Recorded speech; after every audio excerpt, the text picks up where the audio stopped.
Welcome to Words on Words, a podcast sponsored by the University of Nevada, Reno Writing Center. Hello, and thank you for joining us for another episode of Words on Words. I'm your host, Iris. I'm a master's student in the English program here at UNR. I'm joined today by Joey and Sam. If you guys would want to go ahead and introduce yourself. Hi, I'm Sam. I'm an undergraduate psychology major and dance minor. And I'm Joey, and I'm majoring in neuroscience, international affairs, and sociology, and minoring in chemistry, and I love poetry. All right, yes. Our topic for today is ways to overcome writer's block. So this could be a particular method, strategy, or activity to help you when the blank page staring back at you gets exceptionally intimidating. So what kind of methods or strategies do you guys have when faced with this dilemma?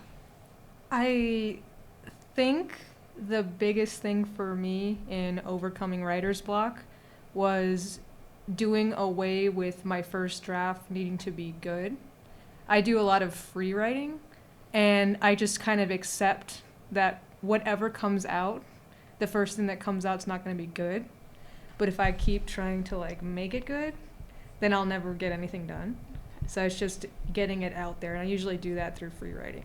Okay, and is that free writing always on the topic at hand? So I know I have to write something that may not necessarily be on topic. I just have to get into a groove of writing something. So do you write on topic, write something related to what you're going to be doing as an end product, or not so much? I tend to write why am I feeling apprehensive about writing this, and wondering why I'm thinking a certain way towards writing the assignment. And it's usually I'll be reading a news article or something and doing a bunch of things at the same time. So just getting it all out there or whatever's just running around. And then at some point it kind of turns into a workable draft. Okay. Yeah. What I do when I have writer's block, I always work with a big picture first. So if I start out with little details of the prompt, I will get so lost so quickly. But I used to work and always work big to small, so broad to specific. So when I look at the big picture, I could analyze it way better than if I were to start specific right away. And then I could develop a better argument once I see the whole issue or the whole process and pick what exactly I want to specify on. And then I also use music. So if I feel like I'm getting stagnant, I will change the music I'm listening to or change my environment. So I need a stimulus. Okay. And then I pick right back up. Yes. Do you find that any of these run into procrastination? Because I feel what I do when I run into writer's block is I just walk away from it for a while and hope just inspiration comes out of nowhere and try and go back to writing it then. So do you have any methods for, in case you're trying to write your paper the day before it's due, which we do not recommend, is there anything you use or you go to? Maybe it's music, or it's going out and getting sushi or something that you use when you're on a time crunch that kind of helps you get writing and get right to writing if you don't have that time to either pump out 3 or 4 really rough drafts. I get myself out of my house. Okay. So I have to be in a coffee shop or in the library or in another setting where it's okay, it's work time.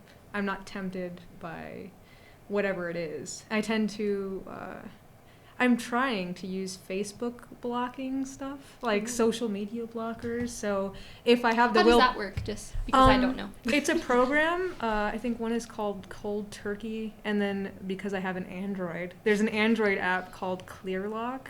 And it'll block whatever websites you choose so you can focus. So even if you have the urge, sometimes you don't even catch yourself, going off onto Facebook or anything else. So if you just kind of cut that out, it allows you to focus. So I do that and getting out to library, coffee shop. That's a good idea. I'm the same way. So if I go to a coffee shop, though, I will get distracted because I will meet people and I will ask them about their whole lives and then realize, oh, I didn't write my paper. So I have to be in an academic setting. So whether that's here in the Pennington building or at the Knowledge Center or the Delamere. Other than that, I will procrastinate. So I think you need to be somewhere where you're conditioned to know you need to get stuff done there, like Sam said, rather than a very big social setting where it's so easy to get distracted. Right. And procrastinate further. Exactly. Yep. Not like I know what that feels like. I did research over the summer on procrastination, and like the perfect thing would be to break it up into small segments so you're not left with this massive paper that's due.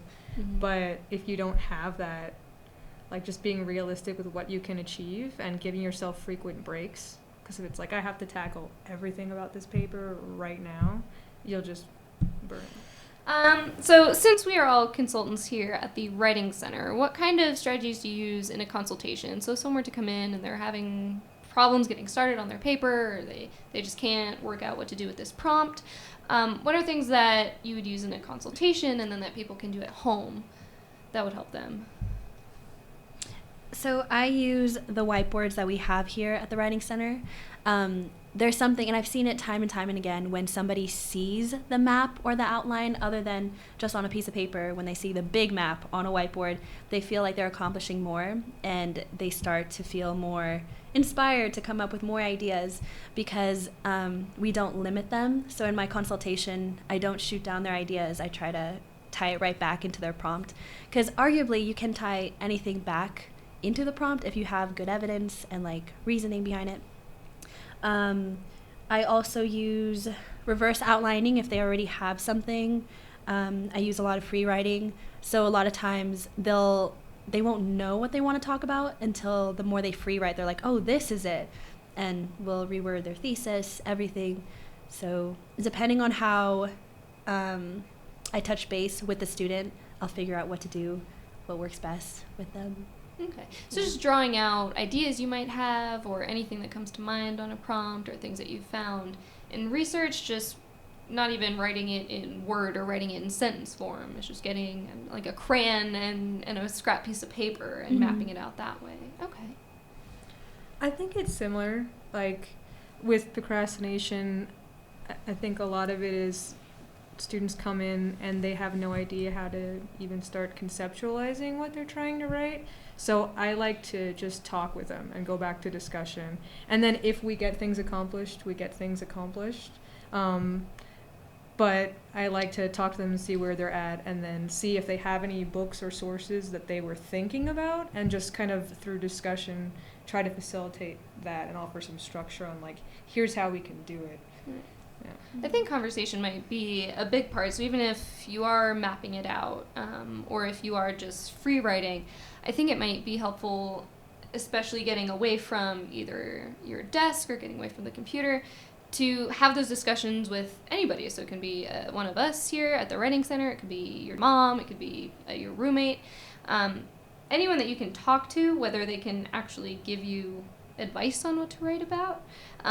That seems to be helpful, at least for most people, I think. Is that what you find in consultations? Usually it's not even that you map or that you write it out, it's that they're able to talk about what they want to write about, and through that they can figure out what they then can write.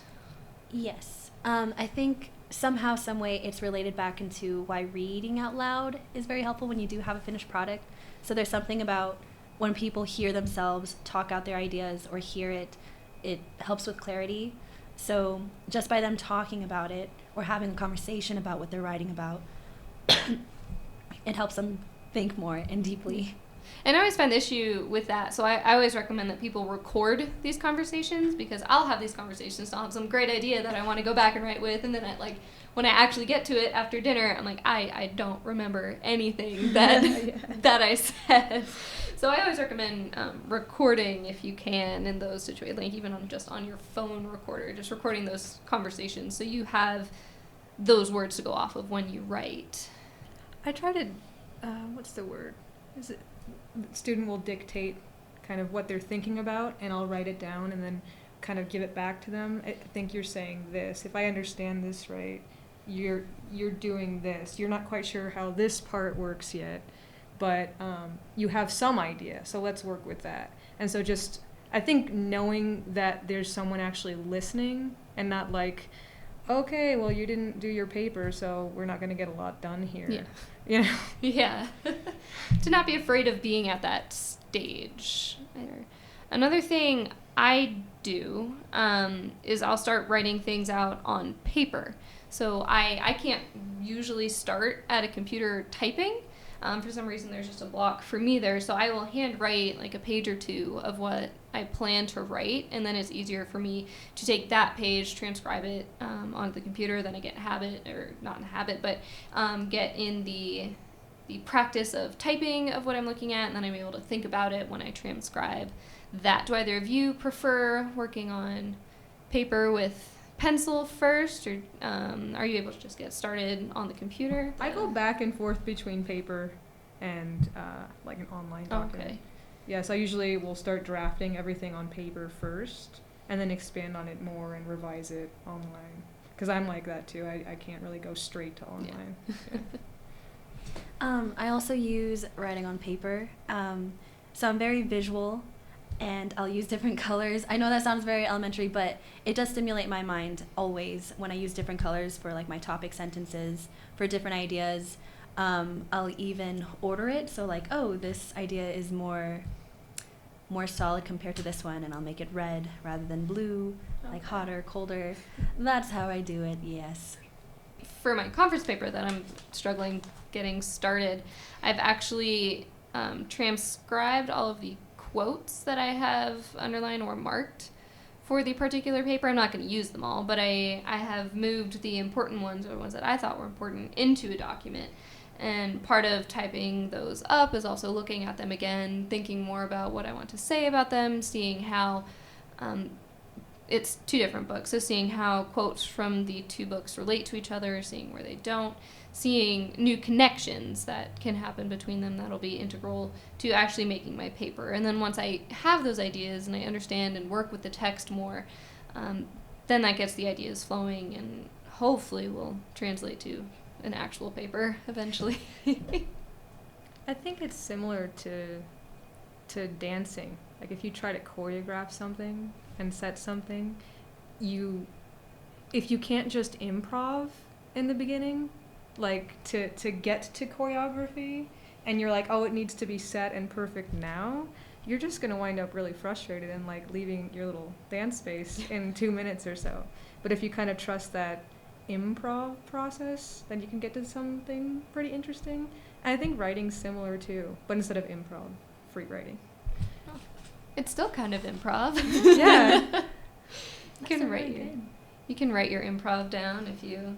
I mean, I'll do that occasionally where I just have one idea that I have for the paper. It's not a complete paragraph, probably not even a complete sentence. I'll just put that down and then just hope something good comes from that later, because it's part of getting over that block. So if you think it, like you were saying at the beginning, Sam, if you feel like you have to have a perfect draft the first time you write it, you're never going to want to write, and you're never going to get to that writing phase. So I think part of it is accepting that nature of improv and letting go and just letting yourself write or think even about what you're planning to write. Is it okay if I tell like a little story? Yes. Like a little one? Okay, so I'll try to, it does relate back to writing.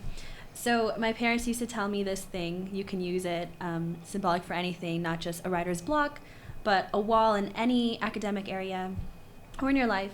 So for a writer's block, you can see it as a wall. There are some people who will see it as only a field of bricks. So that's when you're focusing on the little details, you're not moving forward, you're getting frustrated with like the little mishaps. Or you could also see just a wall that you can't get through, or you can see a whole building. So it's all about perspective. But anybody can see a block or a wall as something to build on. So instead of trying to knock it down, instead of trying to dismantle everything, which takes more time, you can use that as a foundation of what you're building or writing about. So when you reach a writer's block, pay attention to, is it at the beginning, the middle, the end? What is the timing of when you can't think anymore? And try to build off of that and develop a skill from it. So if you have trouble at the beginning brainstorming, or at the end wrapping it up, or in the middle when you're like, what am I talking about? Pay attention and develop your skill from there. And then it's not a block anymore. It's your foundation. That's good. That's a great way to look at it, although as the eternal pessimist, I'm like, it's still going to be a wall, and there are still bricks there. Right? But it's a wall. I still don't know what I'm writing. It's a field of bricks I keep tripping over. I like your brick story. Thank you. Yeah, it's a good one. And not to sound too poetic, but poets, writers, whatever it is, when you are motivated or passionate about something, you will see the beauty in literally everything or any experience. So sometimes a writer's block, I've seen a lot of students, they'll be saying, what is the point of this paper? I'm gathering nothing, but there's still something you can learn from it. You can learn from anything and everything. And once you stimulate that thought, you'll be more open to seeing more ideas rather than closed off and narrow-minded. So if I find myself in the middle of a paper not knowing what else to write, it can mean that I just need to do more research, and that's good to recognize that, or I need to go back over my sources and see what I'm not looking at. So building on our overcoming your wall Yes. story we got going on here, it could just be that you haven't reached the point where you should be writing yet. It may mean you need to go back and read a chapter of the novel you're trying to analyze, or go back and review your notes from your methods for a paper of scientific nature, or something like that, where you're not at the right space to be writing, and that's fine. Mm-hmm. And you can go back and review those. Yeah, like if you're getting really technical and jargony as you're writing that first draft, maybe you need to go back, because if you can't explain something simply the way you would in a normal conversation, then you might not fully understand what you're trying to write about. So just going back and, oh, okay, now I kind of see where I'm going. Right. I don't feel as, doesn't feel as threatening now to get this done. Or going back to everything goes back to perspective. A writer's block shouldn't be seen as something very bad. So I know that we've attributed that to bad writing, bad writer. But there is so much room for improvement and learning in a writer's block that you'll tune into skills you didn't even know you had, or methods that you didn't know would work for you that you wouldn't have learned if you didn't reach that block. And it might just be trusting yourself and trying those things out. I know a lot of people can often be adverse to trying new things, or they had their way that they've used through high school or through college if they're in grad school, or even through their master's if they're in their PhD, and they had a way that worked before that might not work anymore with their current material. So it's trusting yourself and that you can grow from this, and again, rethinking of it perspective, thinking of it as not, oh god, I'm a terrible writer, I can't just write 15 pages out of nowhere, and changing that perspective, or god, I've only written 2 pages and I have nothing else to say, I don't know what else to do, this needs to be 20 pages. Not thinking that that's a deficiency in you as a writer. It's just you've reached a point where you need to rethink and recoup maybe, and go back and try and find another strategy to use to finish the paper, or look at it a different way. Yeah, like it's not necessarily a wall, but it's an opportunity. Mm-hmm. Like if you Bricks of opportunity. bricks of opportunity bricks. Yeah, we can make this a thing. Mark my words. I'm gonna name a star, a brick, and a tree.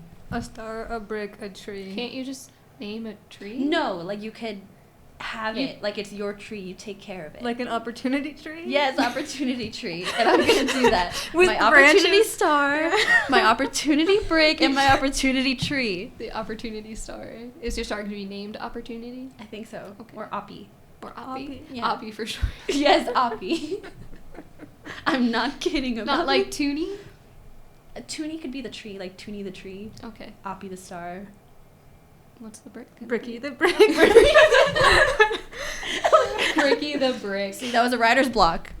We didn't know what else to say, so we said Bricky. All right, that's our time for today's episode. Thank you to Joey and Sam for joining me for today's episode, and we hope you'll join us again for our next episode.